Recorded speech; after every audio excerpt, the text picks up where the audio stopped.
জানিয়ে দিচ্ছি আজকে সংবাদপত্রের গুরুত্বপূর্ণ শিরোনামগুলো।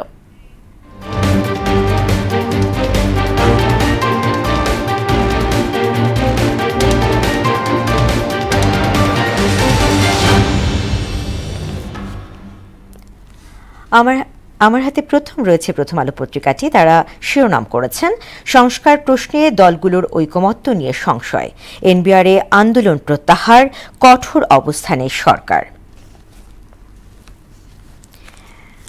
এরপরে রয়েছে দৈনিক ইত্তেফাক। তারা শিরোনাম করেছেন, সংকট সমাধানে 5 সদস্যের উপদেষ্টা কমিটি গঠন, ব্যবসায়ীদের আহ্বানে আন্দোলন প্রত্যাহার এনবিআর কর্মকর্তাদের।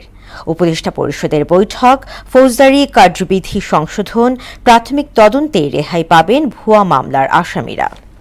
কুমিল্লায় ধর্ষণের ঘটনায় মূল হোতা সহ গ্রেফতার 5। এরপরে দৈনিক সমকাল, নানামুখী চাপে আটকে আছে জেলা প্রশাসক পদায়ন, উপদেষ্টা পরিষদে অনুমোদন পর্যালোচনা করবে জাতিসংঘ। সম্মান গেছে, এখন 2টি শিশু সন্তান নিয়ে বাঁচতে চাই, মুরাদনগর নিপীড়নের শিকার নারীর আকুতি। বাংলাদেশ প্রতিদিন শিরোনাম করেছে, পুনর্গঠন হচ্ছে নির্বাচন কমিশন, লুটের টাকায় নতুন ঠিকানায় কামাল। অবশেষে শাটডাউন প্রত্যাহার, টানা অচল এনবিআর, ব্যবসা বাণিজ্যের বড় ক্ষতি। এনবিআরে আন্দোলন, 6 কর্মকর্তার বিরুদ্ধে দুর্নীতির অনুসন্ধান। রয়েছে দৈনিক যুগান্তর, ব্যবসায়ীদের মধ্যস্থতায় কর্মসূচি প্রত্যাহার, হার্ডলাইনে মিলল সমাধান। বিচারপতি খায়রুল ধরা ছোঁয়ার বাইরে, গ্রেফতারে তৎপরতা জোরদার ডিবির। ছাত্রলীগ নেতা সুমনের নেতৃত্বে নির্যাতন, মুরাদনগরের ধর্ষণ কাণ্ড। জাতীয় ঐকমত্য কমিশনের বৈঠক, দ্বিকক্ষ সংসদে নীতিগত মত অধিকাংশ দলের।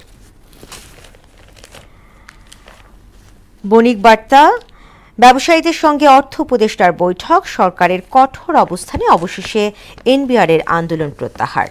2023-24 অর্থবছর রামপাল তাপ বিদ্যুৎ কেন্দ্রের আয়ের প্রায় 64%ই capacity charge. The Daily Star, consensus talks poor progress may delay July charter, NBR officials end strike after government warning।